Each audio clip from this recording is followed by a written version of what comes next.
बच्चू कडूंच्या आंदोलनस्थळी मनोज जरांगे यांनी सुद्धा आज भेट दिली। मनोज जरांगेंनी बच्चू कडूंसोबत चर्चा देखील केली।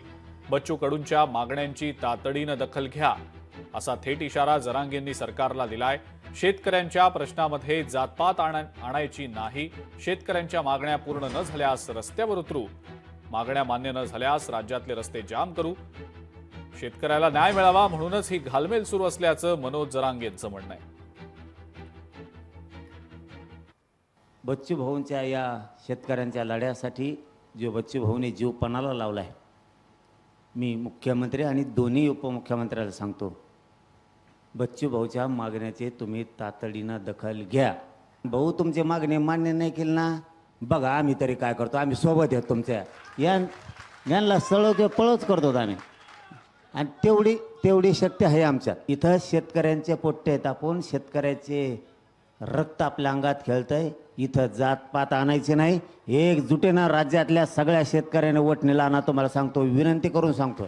दखलच घ्यायचं ना असं जर सरकारनं ठरवलं असलं, तुमचं फिरणं मग आम्ही मुश्किल करा। शेतकऱ्याचे पोरं म्हणून घराघरातले, कानाकोपऱ्यातले, गावखेड्यातले, बांधावरचे शेतकरी हातातलं काम सोडून रस्त्यावर येणार आणि सरकारचं फिरणं बंद करणार।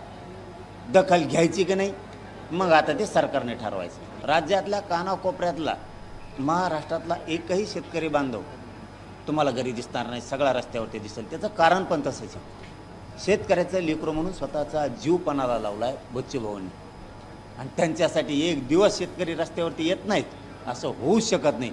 पण ती वेळ माझं मत आहे देवेंद्र फडणवीस साहेबांनी येऊ देऊ नये। जर का हाताच्या बाहेर परिस्थिती गेली रे बाबा, तर पुन्हा रोखणं अवघड होईल।